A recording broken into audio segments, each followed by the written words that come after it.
When it comes to our active subscribers, there's a lot of ways brands can do this and offer a really positive experience and let the subscriber say, oh, they're being really thoughtful and thinking about me.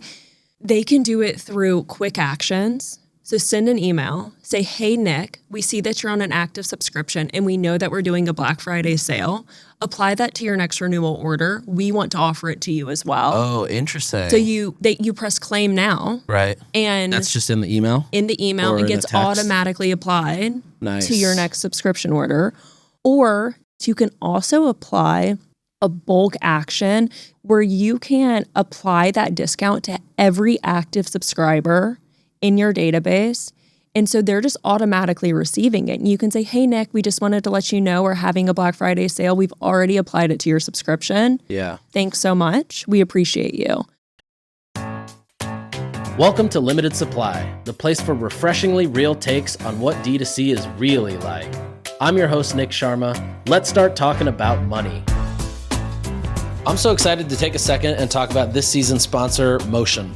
If you don't already use it, Motion is a SaaS tool that launched 3 years ago. I even invested in the company pre-launch just based on how they were thinking about creative analytics.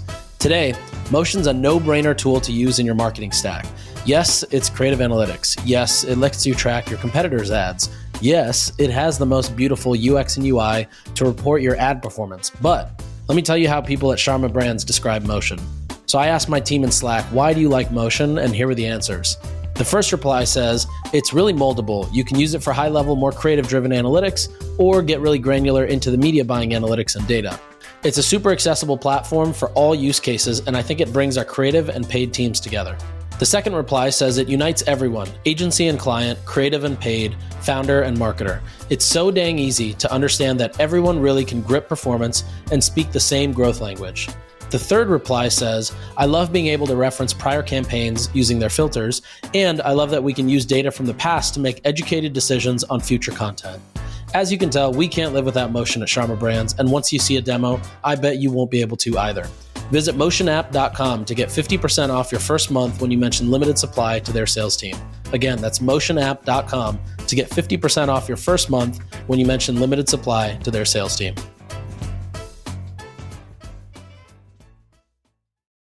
Yo, what's up, guys? Welcome back to Limited Supply. This is season 10. We've got a short season this season. This season is going to start today on Wednesday. It's going to run until the end of the year. And then starting in the new year, we're going to have season 11. I'm very excited for this season. We've got basically 7 episodes, I believe. All of them are very strategic. They're all going to be things you can take notes on and then implement and hopefully make some money. I got a lot of feedback from season 9 saying how much you guys love the tactical stuff. And so we're going to double down on that. And even some of more of the interviews or the founder interviews we do, we're going to do more tactical stuff. So without further ado, today I'm actually interviewing somebody named Hattie. She runs operations at a hair supplement called Wellbel. You may have heard of it. And we go all into subscription, into operations, into churn reduction, et cetera. And so I'm very excited for today's episode. Again, let me know what you think of it. Shoot me an email. n@sharma.com is my email. And I appreciate you listening. Enjoy the episode. So we're back. And today we're going to talk all things holiday at the intersection of marketing and operations. And given your experience in ops, my experience with marketing, I feel like we can make something pretty valuable for people. I think so. Just to start, do you want to give a little bit of context and background on your work in operations? Yeah, absolutely. So I am the director of operations at Wellbel. And if you are not familiar with Wellbel, Wellbel is a physician-formulated daily supplement developed to support hair, skin, and nail health for all hair types and hair textures. I oversee all things operations, and my day is never consistent, but overall I oversee fulfillment, supply chain, e-commerce, community service, strategy, retention, and dabbling in product development. Amazing. Yeah, I wear a lot of hats. We all do. Pretty wide scope of what you do. Yes, very wide scope. Okay, cool. So have you guys started preparing for holidays yet, or when do you start preparing for holidays? We have started preparing for holidays. Okay. We definitely, so like I said, we're a small team. We've learned over the years what timeline we need and how much runway we need. That is something that we've identified hurdles. We know how we need to improve. And yeah, we started in July. Oh, wow. Okay, so what do you guys consider holidays to be, like time period wise? Black Friday, Cyber Monday. And what about from like September into Black Friday, or then after Black Friday into first, second week of January? We're not a brand that heavily discounts throughout the year. That's one thing we're really proud of. Black Friday is our largest sale of the year, our absolute largest sale. As we all know, and I'm sure you know this just from like the marketing standpoint, we are all competing for that same wallet share. And we do know you have to pay to play. You have to like give a bigger discount. People expect that. It's that time of year. So that's really like how we think of like our holiday sale. And then when we look at December, we actually changed the strategy. And last year we did a refer a friend incentive because we didn't want to keep heavily discounting, because you really need to also think about your active subscribers, right? And Wellbel is expensive. You know, there's that tipping point of giving massive discounts, but then also getting those quality customers, because it is an investment. You need to be on Wellbel for at least 3 months. Right. So in December of last year, we did a refer a friend incentive where instead of give 10, get 10, we did give 15, get 15. And what's so unique about our refer a friend program is we allow customers to stack their discounts and it's automatically applied. So if you refer 6 friends, you actually get a free jar. And we were so surprised because when we migrated from Woo to Shopify, nobody could support this program. Literally no one. FriendBuy had to build it for us. And I'm actually curious, why do you think no one else is doing that? Actually, one of the reasons I started working with Super Affiliate was before they had the product they currently have, which is more like influencer style landing pages or affiliate landing pages. They were doing that. It was like, hey, you could turn your subscribers into super affiliates by building a better referral program where if I refer 3 people, like that should earn me my next shipment free, rather than, you know, like $5 that I have to use as a gift card credit and then apply, you know, manually go apply it to the next order I place. I don't know why more people don't do it. I actually think the entire category of refer a friend is pretty dead in terms of like people have it.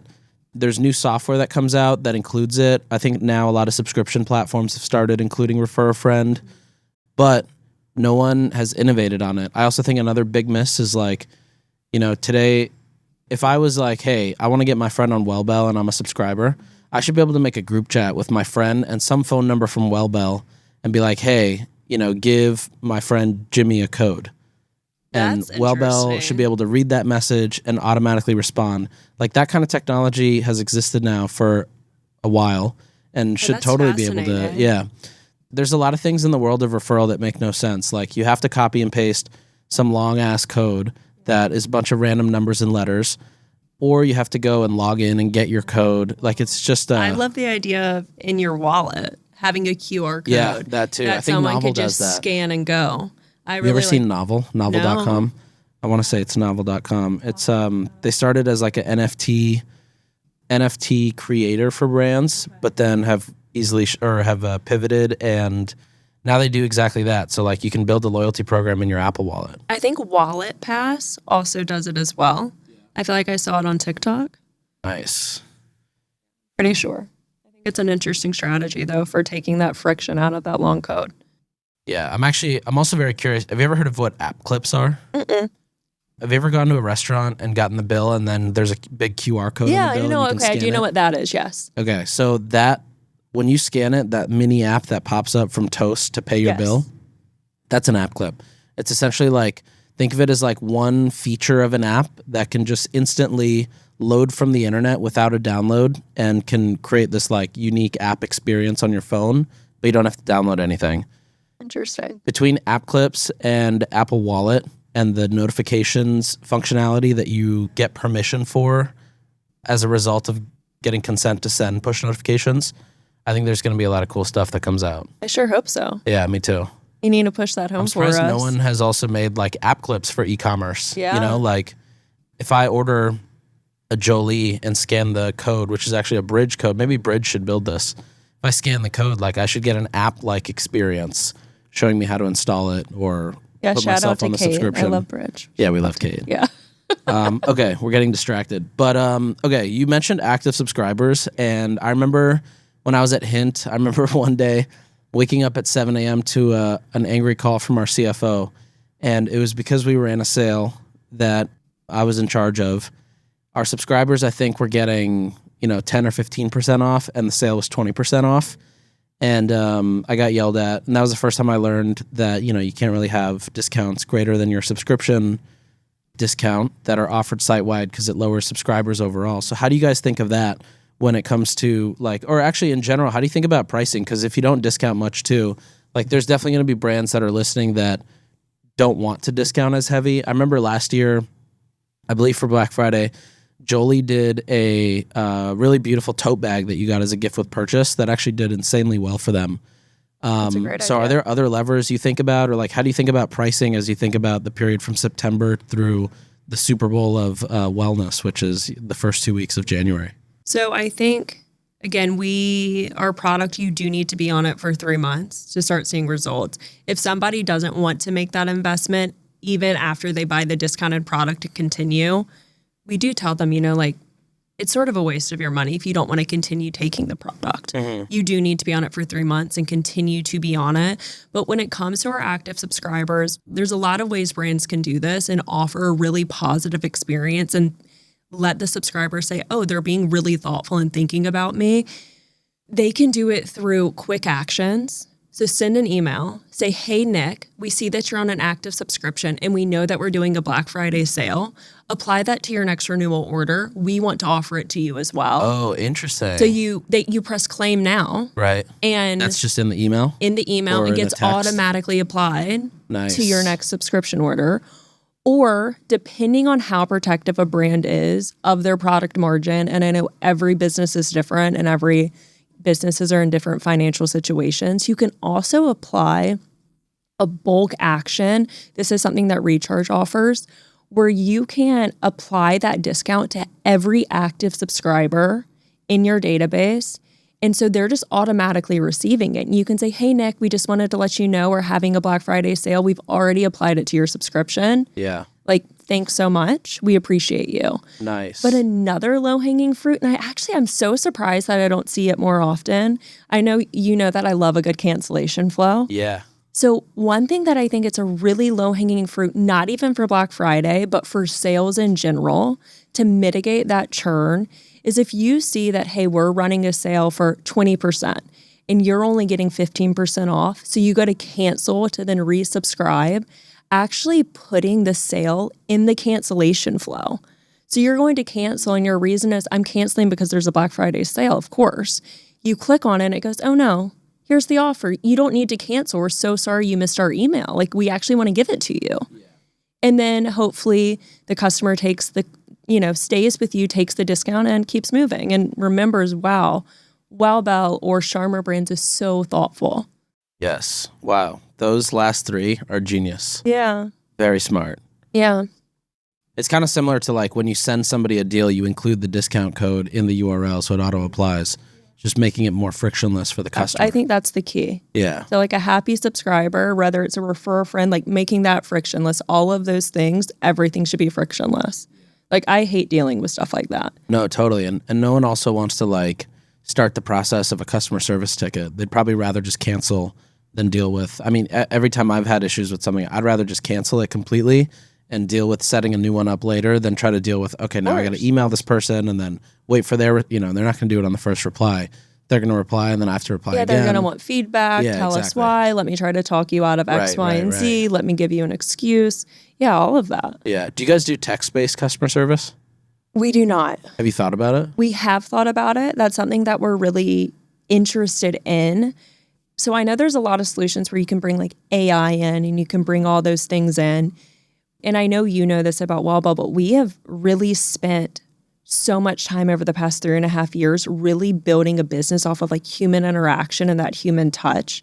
It's really important to us, and there will never be a day in Wellbel's existence that is not one of our core values. So when it comes to the tech support right now, Emily is our community service manager, and she is a rock star. And so we just don't have the bandwidth at the moment, and we're not willing. We'll use gorgeous automations for more basic tickets, but we just don't have the bandwidth. And I'm not too sold, and us as a company, we're not too sold on bringing AI in that capacity. We did launch a chatbot for a week. The backlash that we got, people hated it. Really? They were asking for Emily by name. Wow. Literally asking. It was so not Wellbel, and people responded and let us know. Yeah. They hated It's pretty it. impressive, though, that they asked for Emily by name. Emily's a rock star. Yeah. She is a rock star. I've always thought that brands should have a universal, like very kind of like girl next door name as their customer service persona. I love that. That is always like, like Michelle. I like that. Michelle's always just probably happy and Always. nice, wants to help out. Always. Or Judy. Judy's another Always. amazing name. Always. I was listening to an episode with you and Moyes, and it was really interesting. I remember you were saying that when you have like that VIP customer, they should basically have their own phone number into the business, almost like airlines do and things like that. We're trying to give that same experience. Obviously, we can't give everyone a phone number, but we really want to give that 5-star experience to every customer and everyone that interacts with our brand. I love a good red carpet experience for people. Absolutely. Honestly, even in real life, anytime you can give somebody an experience that like they can't get anywhere else, it's just like that's the most satisfying thing ever. And even if they don't like the product, they're not, they're going to talk about how much they loved your experience and the brand as a whole. Yep. I mean, even if they stop taking it, it's like, hey, like, yeah, Wellbel this one time did X, Y, and Z. And, it's really special. Yeah, totally. People talk about that stuff. Speaking of experience, so like I remember every year, the biggest spikes in customer service happens right after Black Friday, and it's always where's my order, where's my box, when's it arriving, where's my tracking number. Do you think about mitigating simple questions like that in a different way during peak times versus like on an evergreen basis? So we are testing the gorgeous automations with that during peak this year and going into December. So I'll keep you posted with how that goes. But one program we use that really helps mitigate those issues is Route. Are you familiar? Yeah. Route. They don't like me. They don't like you. Okay. Well, sorry. But they do a great job for us. Their customer support team, whether, it's a lost, stolen, or damaged package, actually handles the issue for the customer. And 9 times out of 10, they don't have to reach out to the brand. The customer's satisfied. And me being, the person who likes to know everything, can run reports, understand, are we having an uptick in damaged packages? Do I need to go speak with the 3PL? What's going on? How many people had these issues? And also specifically, how are they handled and who had the issue? So if we feel we need to reach out to them in addition or whatever it may be. Do you guys do anything for post-purchase order tracking? Route offers that, but we do also send text messages and have that in our post-purchase journey. Got it. Yeah. What about if we think about logistics, how are you telling your warehouse to prep differently? Are you kitting things in different bundles that you're going to sell prior to that so that they're not picking and packing 2 items versus 1? Are you doing any sort of like custom holiday packaging or boxes or tape or inserts, things like that? As far as how we prepare the warehouse, I'm already having those conversations. I'm taking the one thing just because it'll all make sense. We expanded into 2 new warehouses this year, and it has actually cut our transit times in half. So you were previously just in one warehouse? We were in one warehouse in New Jersey. Now we have one in California and one in Georgia. Yeah. Completely cut our transit times in half. We went from a 5-day to a 2.5 day. Wow. Yeah. Yeah, that does a lot for sure. So that'll do a lot going into this peak. But one thing that's really important is our SLA time. If an order is placed before noon, is same day. That package will go out the exact same day. It will not go into the next day. And that's something we strive to keep going through peak season. We want those packages in and out of the door. So I'm already speaking with the warehouse, understanding what are the expected delays. I'm looking at last year, comparing what they told me to what actually happened and the year before. So really cross-checking. In terms of demand? And not demand, but SLA times and delays. Okay. Like shipping delays. And are you tracking the percentage of orders that are delayed going out or percentage of orders that have issues? Yeah, always. And, we use, Route helps us with that. ShipBob helps us with that. Our shipping claim process helps us with that. There's a lot of ways to look at it. So I'm already speaking with them about those issues. And then when it comes to like our actual supply chain, ShipBob does not do blackout dates. So I can always have inventory delivered, but they do have delays to getting the inventory checked into the warehouse. So you have to be really mindful of that and blackout dates if that's actually a thing. We have our inventory. I mean, I never put us in a situation where we're counting jars, holding our breath that we're going to run out of inventory. That's just not an option for our business model. So I've worked really closely with our manufacturers where we actually split up our deliveries. So we take advantage of high volume order pricing. We split it across several deliveries. So we're able to manage our pipeline really closely and never have to worry about stock outs. So we have that running really smoothly to our warehouse. And then when it comes to like kitting for the holidays, because we only have 3 SKUs right now, we're not doing that. In the future, when we launch our new SKUs next year, absolutely will we be doing that. But we are exploring custom tape. We're going to do, of course, like a nice insert, things like that. Those are things that we're definitely looking into and trying to get done before the holidays. But custom tape is tricky at a 3PL because you actually have to do... Right, because it comes out of a machine. Yeah, but you can do strips, so custom tape strips, so you can keep track of your inventory. You're talking about the strips that come out of the little machine when you press the button? No, they're pre-cut strips that come. So they tape strips? Tape strips. Yeah. Pre-cut, they come in a box because ShipBob can't print custom tape for us, so we have to provide it. Right.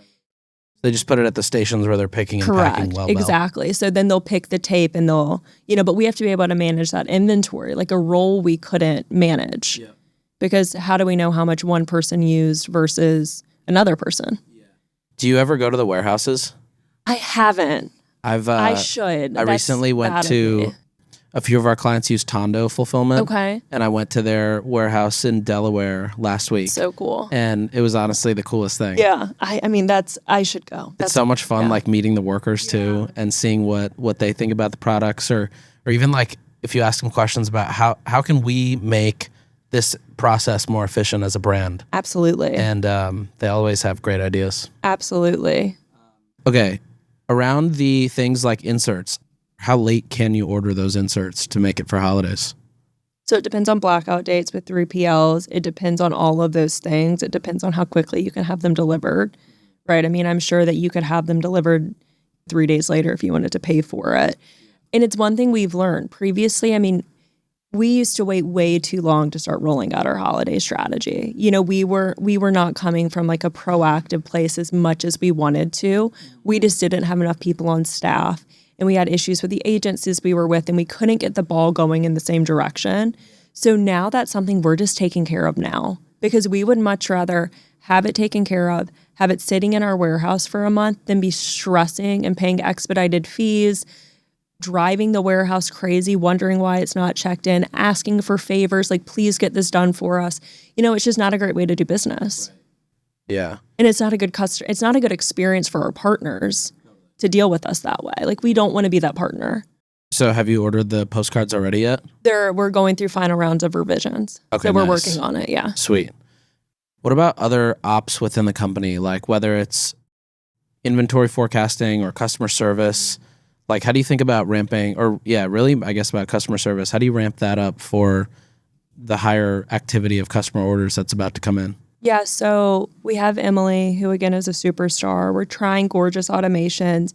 And I mean, truthfully, we're still a small team. We were 4 employees, I think 2.5 months ago now, 3 months ago, and now we're 8. So double the company in a matter of 2 months, which is amazing. But I mean, if customer service gets really out of control, I'll get in there with Emily and do support next to her. Is she the only sole person that does customer service? And when she's out of the office, I step in. Oh, wow. Yeah. Nice. You don't use any overseas? No, we would not do that. Nice. Any other nuggets like the ones you had around subscription, like applying those discounts to subscriptions?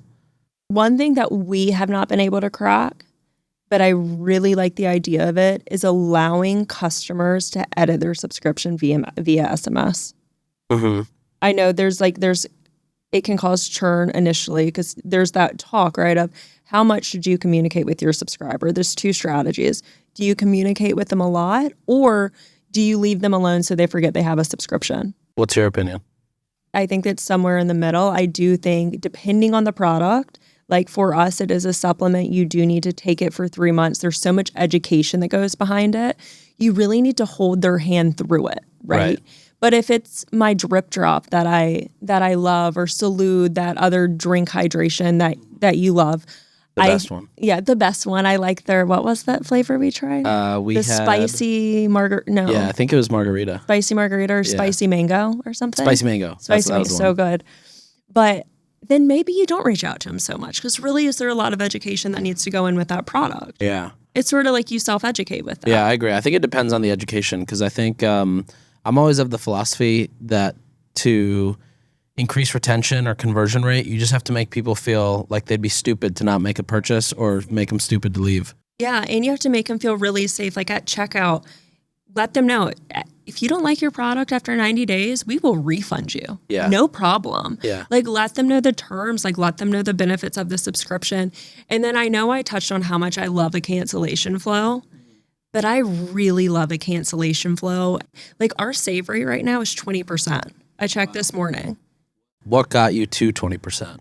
We looked at our cancellation flow from a really zoomed out perspective, where if you're a monthly subscriber or a quarterly subscriber, you go through two different journeys because you're on two different experiences. And then we took it a step further and built specific flows for each SKU. And so if you're on 1 month versus 3 months, you're going to get completely different messaging, completely different offers, completely different everything to meet you where you are. It may be around 3 months, but if you're not seeing results, we'll get on a Zoom with you. Like schedule a call with us. Let's talk. Let's understand why are you not seeing results? Talk to us. If you're not happy, Zoom us. Like, let's talk. Are there common drop-off points you found that tend to be most critical, where you have the cancellation flow be different? Yeah, I think it's like an industry standard. A lot of brands see drop off for around 3 months, just like across subscription-based businesses, right. Especially in general. Supplements. Yeah, in general. Yeah. And I think that also like leans to, there's so much like that social media effect. There's so much on social media where it's like, oh, I'm going to go try this. Right. Right. I mean, that's such a thing. How do you mitigate that? You know what I mean? Like, how do you think from a marketing perspective, you fix that or you prevent that? I think a lot of it comes down to content again, constantly pushing the benefits. I think another big part is, there's some especially supplement brands that have started with, oh, you need 1 scoop of this a day. And now they're like, you need 4 scoops of this a day. And, usually that's a reason of, oh, well, we're shipping too much product to customers and now they're canceling. Big reason. They're canceling because they have too much at home. They're not consuming it fast enough. And now, that's now when somebody's SMS could be interesting, right? Where it's, hey, delay my subscription a month. I have too much product. I don't want it yet. I feel like the biggest friction with that is getting somebody to understand they can actually do, like, even if that was possible, just getting somebody to understand that they can actually text a phone number and say, delay my subscription. Totally. There's no... Recharge offers the SMS. Yes, they do. But there's no, like, with email or even with the website, right? You can have, like, wellbel.com/support or /whatever, and it's very easy to remember or even easy to think of. Everybody knows that, like, hello at or support at is a default way to get in touch with customer service. But with phone numbers, it's impossible. Unless you have a 6-digit number, which, if you do, then you're paying at least $1,000 a month to rent that. If you don't have a 6-digit number, it's not even in people's minds that they could text a brand. And so somebody's got to figure that out. Because I think there could be like such an interesting... Like I could see it where it's like you send an email, you offer people to opt in, you offer people and you educate them on, hey, this is how you can actually manage your subscription through SMS. They opt in, you send them the text message like, hey, welcome, like here's the X, Y, and Z, here's the ins and outs, like save this number, text us anytime. Right. I feel like there's a way to make it obviously a lot more sophisticated and run a lot smoother, but there could be, or even like through like an Instagram story or whatever it may be. I feel like there's a lot of interesting ways that you could do it, or through just like your email marketing SMS. Yeah. Or not email market, your SMS marketing. Yeah, I've always also thought like you could set up URLs that kind of like a mail, like a hyperlink where you would click it and it populates an email with a subject line and who it's going to and what the message is. You can actually do that with phone numbers. So you could create a redirect like, wellbel.com/text us. Yeah. Or /Emily, and immediately you can be on text with Emily, something like that. Yeah. That's awesome, actually. That's a great idea. How do you guys think about organic social going into peak seasons where you also know there's going to be a heightened amount of DMs or questions or more customer service style inquiries also coming in?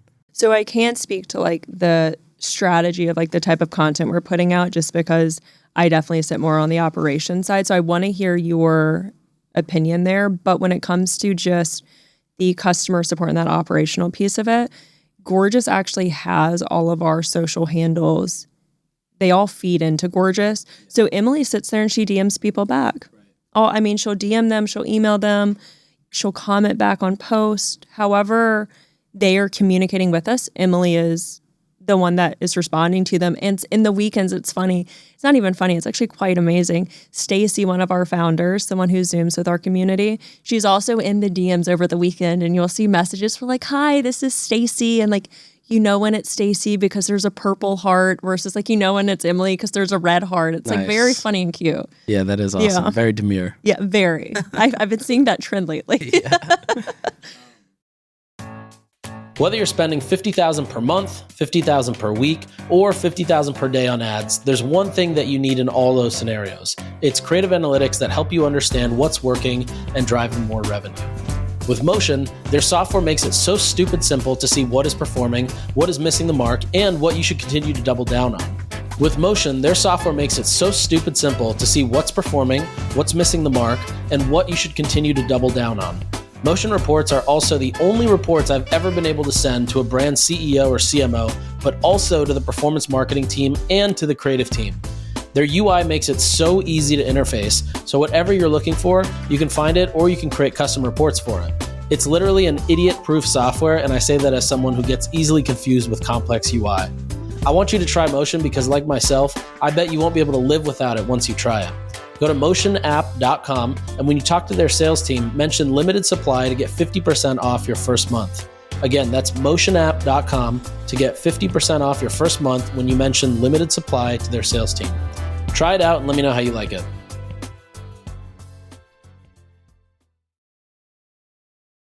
Ari had a great idea, which was updating everybody's Instagram bio going into the holidays. Great idea. Really making it very clear what you sell or what you are, who you are, and some very quick social proof in the Instagram bio itself. Yeah. What social proof would she? The preference is definitely number of reviews, 15,000 plus reviews or 10,000 plus reviews, 100,000 plus reviews.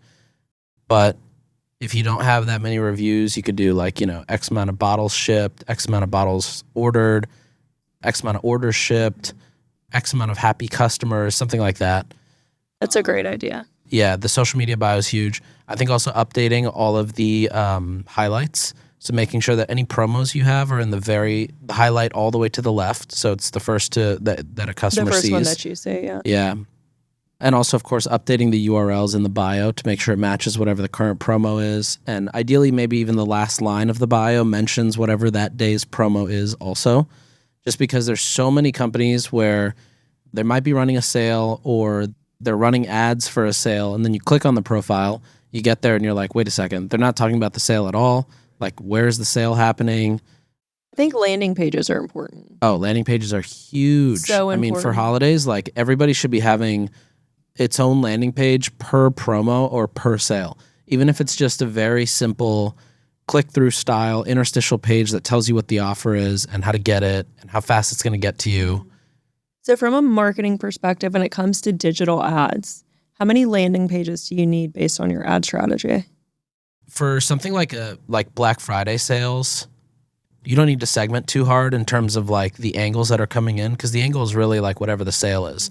So for example, if you're running let's say for the Black Friday week, you're doing something Wednesday night for early access. You might build a landing page there and make it very hey, your early access, your VIP, this is a discount only you're getting. You're only seeing this page because you're VIP. Then Thursday, you might have another discount that's more early. Do you give VIP a higher discount? Do you believe they should have a higher discount? No, because Black Friday discounts are high. I think what I would do differently is I'd say something like, hey, you guys are getting this first, and there's only X amount of orders that are going to get this discount. Or maybe you can do something like that. Maybe actually it's a tiered discount in the sense that the first 500 orders get, 40% off. The next 500 get 35. The next 500 get 30. Something like that. That's fascinating. It really creates that urgency Creates where you jump a ton in. of urgency, It'll yeah. create sort of a frenzy. Yeah. But I would have a different page for Wednesday, a different page for Thursday, definitely its own page for Friday, maybe its own couple pages for Friday. Small Business Saturday, I like to have its own sale, usually cross-selling another category. Yeah, that's smart. Sunday, you can do another sale. Usually I like doing early access Thursday or VIP early access for Black Friday on Wednesday, normal early access Thursday. Friday's the Black Friday sale. Saturday, you sell another category within the company. Sunday, you sell a different category. Cyber Week is a tiered promo sale, which also should have its own landing page, or at least if you do like a tiered promo, at least like a custom collections page where you can address the sale and also provide some more education. A lot of the people who come to your site during Black Friday are either net new customers, like they just heard of you from a friend sent the discount, or they just saw the ad on social, or they saw a post on social, or a lot of times it's people who are just on the fence. Like they've been wanting to make that purchase for the last 3 months. You've been warming them up in your marketing audience for the last few months. So that's why I think it's super important to have landing pages, because most of these, call it like 60% of these people have never bought from you before. And you want to make sure that if they don't know what you're selling, who you are, what the benefits are, why they should trust you or why they should rely that your package is going to get to the door, then you can use that real estate on the landing page. Fascinating. So I heard you say, sort of starting that week and then going into Cyber Monday. Yeah. So I think last year I got my first Black Friday email the end of October, and I think it was from Saks. So how do you think about how long or when a brand should start a Black Friday sale? Because we're all competing for that same wallet share, and some brands start them so early. How do you think about that? Like, what is too long, or like what is that perfect mix? I think for a lot of our brands this year, we're definitely starting earlier. We're actually considering a holiday from September up until the end of the second week of January. Wow. Okay. And that's heavily influenced by Google. Google did a lot of analysis on Black Friday last year. And from the data that we saw, or that they shared with us, a lot of the sales started, or a lot of people started spending that wallet share, which is around $2,400 a person. Yeah. I mean, if you think about buying gifts or shopping for yourself, whatever it may be. That includes, gifts for yourself, your family, your friends, and all the other stuff that you buy for Christmas too. Like to give I was out just to about other to people. say in the holidays, it's like, oh no, it's for Christmas. Exactly. Like you can justify it so much easier than you can like in February where you have buyer's remorse. Yeah. So, $2,400, if you assume like a $50 AOV, I guess that's quite a bit, but maybe assume like a $100 AOV. It's basically, you have like 20 things somebody might buy. Yeah. So if you want to be, 5% of somebody's holiday shopping, then I think you definitely have to start earlier. I've always kind of been a fan of, like we did this at Hint, where we only kept our best deal on Black Friday, and then the next year people remembered that the best deal was on Black Friday. And they waited, but we still gave something up until then. But how did you stop people from coming back and saying, hey, I bought this 2 days ago. You only gave me 15%, but now you're offering 30. Will you apply that to my order? The Hint customer service is pretty generous. So like if you have any complaint, they'll take care of you. They'll take care of you. But the way we did it was we actually had, it was called 9 for $99, and it was 9 very specific flavors that were pre-kitted. The reason we did that was it was a mix of, 3 of them were best-selling flavors. 3 of them were like not the best-selling, not the worst, but somewhere in the middle. And then 3 were flavors we just got to get out of the warehouse. I was about to say, are you offloading inventory you need to get rid of? Yeah. And because of that, we could offer, I think it was like 40 or 45% off. Wow. That helped a lot. People who wanted the deal definitely bought in. I mean, it was like basically, I guess it's closer to 50% off because it's $11 a case. Oh. So that's how we mitigated it. Is very specific flavors. And then for people who said, I don't want all these flavors, we just said, okay, just wait till Monday. We're gonna launch another sale Monday. You'll let them know when the sale's coming. Yeah. And that way they held on. But I think this year, like the way I think we're seeing it is like September, September, I still believe, is a little too early. I think September is still like you can warm up audiences or get people ready, feed them a lot of educational content. October, I think you can start to play on holiday as a reason to discount if you do that. Or honestly, I'm a bigger fan of like cashback or gift with purchase, just because cashback gets taken out of net revenue versus gross revenue. Discounts are taken out of gross revenue. And also cashback is like, if you offer somebody $10, but the COGS on that for you are 30%, you're really only paying $3 for that. Totally. And then gift with purchases are great because it just increases the perceived value. In fact, digital gift with purchases are even better. Like if you could offer somebody, I remember we did something like subscribe to Hint and we'll give you 3 months of Spotify on us, which, the COGS to Spotify are, let's say, $1 because they pay people based on percentage of listenership, or they pay labels based on percentage. So it'd be very little because we're not paying anything for the trial. And that is their acquisition cost for a new customer of Spotify as well. So digital, like if you can pair digital gift with purchase somehow, those are really powerful. That's fascinating. That's a great idea. Yeah. I think Everyday Dose do a really good job of this with Othership, which is like a place here, but also a meditation or breathing exercises app. I know you like a dry bar. It would be very interesting for Wellbel to do something with dry bar or something like that. Yeah, if anybody at Dry Bar knows how to pick up the phone anymore or respond to an email, Correct. then maybe let that's us know. Possible. Let us know. We'd love to chat. Yeah, their customer service went into the shitter after the acquisition. Oh, that's too bad. I know. I hate to hear that. I've tried to buy it out. I can't even get an email back to buy out Dry Bar. Sounds like they don't want to talk to you. I guess not. It's not personal.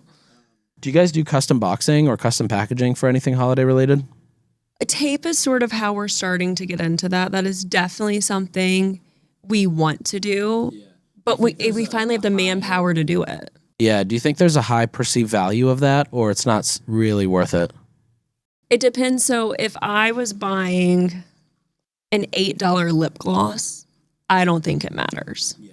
If I am buying a product that is making me think it's a premium product, I think it can really make that customer experience a lot richer. But at the end of the day, me being a consumer, I could care less what the product comes in. I think branded tape is really nice, where it's like you make it a little special or an insert. Things like that can be really nice. But I don't care what the package actually comes in. Yeah, honestly, I agree. Like every time I open a package and it's got a holiday box, I'm just like, okay, I throw it away. I appreciate it, but like this is going, I'm spending less than a second looking at it. I don't talk about it. Like No, never. I'm not like, oh my gosh, Nick, I got this holiday box from this brand and I loved it. I don't do that. People post about brands in a lesser frequency now, like unboxing a product than they used to. One of the only brands that I think does this really well is Jolie. Their entire culture of the brand is around UGC. Crown Affair does it really well. Crown Affair for sure does a really good job. Really well. But for most brands, like it's never people's first thought to take a photo of the unboxing or send a photo out. I mean, I have like 5 followers on Instagram, so definitely not doing that. But I don't know if I'm completely sold on it. Of course, you want your package and your product to look nice when it arrives, especially if it's premium. But I don't know if it needs to be completely custom and completely all of those things. Yeah, totally agreed. Yeah, and now there's like this huge push on being eco-friendly, and of course that's so important, using recycled materials and things like that, where I think it's actually going to be interesting to see these brands that have these extremely custom experiences that obviously are not eco-friendly. How do they shift into that market? Like, how do they shift into that trend or make that adjustment? What's your opinion on eco-friendly? I really believe in recycling. But after speaking with manufacturers and hearing, all of the not so great things that they've shared, it sort of makes me feel like it's a bit of smoke and mirrors. I think like with packaging, you can clearly see that it's like the recycled bubble mailer and things like that. I think that's a great way to be more eco-friendly. But I also I've heard so many negative things from different manufacturers that I have such like a gray lens to it now. Yeah, what are some of the things that they don't like about it or say? They just say it's bullshit. Yeah, I agree. I think a lot of it is bullshit. Yeah, I think there's a term called like greenwashing. Yeah, exactly. Greenwashing. Which is what a lot of people say. And smoke and mirrors. And Like that's disheartening, right? Yeah, Because it's funny because like we always hear about the big brand campaigns or whatever, always like sustainability and eco-friendly and blah blah blah. But like every time we've run ads and you rank value props or benefits people care about, sustainability is always the last one. That's so Like fascinating. people don't actually make purchase decisions based on sustainability or eco-friendly. So why do they make their decisions? What are like the top 3? It's like price and convenience. That's it. Yeah, makes sense. Yeah. Some brands will definitely have, like if they're choosing between 2, shower heads, they might choose Jolie because the brand is stronger. But in most cases, it's convenience. Can I rely on this product getting to my door? Do I know that if I don't like it, there's a return or customer service? And then pricing. Especially going into holidays, like making sure those packages arrive is so important, especially like you were saying, it's a lot of net new customers. So if somebody doesn't get that first package, they're likely not going to trust you or come back. Like that's a terrible customer experience. So really mitigating that is really important, and working with your 3PLs and getting those packages out the door, making sure you understand those delays. It is so important. One of my favorite examples, though, I will say, is have you ever heard of Buffy, the comforter brand? Yes, I have. OG. They use, I think, recycled cardboard, and they use vegan paint on the cardboard box. That's cool. Which is really sick. Yeah. And they're probably one of the very few brands that have done a really good job I'm building not their brand around familiar. sustainability. I'll have to look. I'm not familiar with like I haven't heard that before. That's fascinating. Yeah, definitely check it out. So I have a question for you. I know that from like the operation standpoint, it's super interesting to me. You mentioned that Meta and Google were now basically pinging brands if they didn't meet certain SLA times. What does that look like? It's actually TikTok as well. TikTok's the most strict, I would say. So TikTok Shop has insane requirements when you upload. Like on average, it takes days to weeks to get a product approved on TikTok Shop. And a huge part of maintaining your reputation on TikTok Shop is that you ship packages out within 24 hours of an order being placed, meaning you have to submit the tracking number. And is that, I assume that's not done manually. I assume that thank that's, God. yeah. Yeah, okay. I was all about to like, say, oh my gosh, that would be terrible. all just done through the 3PL. But like, for example, I have a friend who sells a bunch on TikTok Shop, and I was at the Tondo fulfillment warehouse, and they're like, we have to get these orders out in 24 hours, otherwise this entire pallet is going to be canceled from TikTok. Wow. Like TikTok Shop will just cancel this entire pallet if it's not on a truck within 24 hours. Wow. Yes, because that's one thing you really have to communicate though with your warehouse, and and tags need to go through so they can prioritize and identify this is a package from TikTok and these need to be prioritized versus this is a package from, even though they should all be prioritized, but knowing that, that's something you should really keep in mind, especially going into peak when you have so much, so many orders flowing through, and your 3PL can really get bogged down. Totally. Like you need proper staffing, you need all of that at the 3PL. 100%. And priorities, like clear priorities for them. So TikTok Shop takes a huge hit. Facebook, you have a page quality score, and Facebook will kind of constantly just send out surveys to people. They know that you bought from a brand because the purchase pixel fires. Did you enjoy your experience with Wellbel? Did you get your package on time? Did you, they'll just ask you a few questions. And they're just yes or no questions, but those yes or no's add Really weight impact to you. the final score. Yeah. And so, if you run a sale on Friday, or people order on Friday and their order hasn't shipped until Wednesday the next week, like you're definitely getting dinged. And when those dings happen, your page quality score goes down. I think it's a letter score. So the letter goes down, and as a result, your CPMs go through the roof, and you have to really work. Ideally, you can get those things expunged from your Facebook record. You can go back and say, hey, we had a shipping delay, but here's the email proving that we communicated this to all our customers. So please remove this from our page because that was an unfair complaint because we actually told them why there was a delay. So let's say somebody places an order on Friday at 5 p.m. The order doesn't go out until Monday at noon. So it's business day to business day. How does TikTok and Meta, well, mostly TikTok, since they really look at that tracking number, how does TikTok actually take that into account? Because that's a good question. I'm not sure. Yeah, I'm just so curious. I know that Tondo works 6 days a week for the reason of TikTok. I think they were 5 and now they're 6. They're about to be 7 Wow. because of TikTok. So there's probably some way to justify like Sunday, because I think Sunday's a common 3PL day off, even though Saturday might not be. But there's got to be some way to justify it or Yeah, I add feel those like there shipping has days. to But be. but I think they probably get pissed when it's like 24 hours. Like if it was Friday night to Monday night, I think that might cause a flag if you're blacked out on the Yeah. weekends. But yeah, I'm not exactly sure. I just know that they're very strict. Yeah. And then Instagram, of course, same thing as Meta. But yeah, these platforms or Google too. Google also, like, if you don't have certain shipping SLAs or customer service SLAs, they'll actually ding you on the platform. What is the customer service SLA? I think the main one is that you have to accept returns for 30 days from when the product arrives or when it's purchased, one of those two. And if you don't, then I think they just don't let you list on Google Shopping, for example. Wow. That's fascinating. I had no idea. I know. I should compile all of the platform requirements. That would be such an interesting email. Yeah, agreed. Okay, we are currently out of time, but hopefully this was helpful for people listening. I think it was. My favorite nugget was the applying the discount to one-click discount with emails, automatically applying it to a subscriber's next subscription, and then inserting the discount into the cancel flow in case that's a reason somebody wants to cancel. Absolutely. I think it's just letting the customer know you're thinking about them and letting that active subscriber know. Totally. You don't want to bait and switch them. All right. Well, where can people find you if they want to ask you more questions? LinkedIn. LinkedIn. Hattie. Or Harriet. Harriet, right? Parentheses Hattie. Yeah. Gilpin. Amazing. All right. Thanks for listening. Thanks for having me. Thanks for listening. We'll be back next time to cut through the noise on CPG, retail, and e-commerce. If you enjoyed this episode, why not share it with a friend? And be sure to subscribe wherever you listen so you don't miss the next one.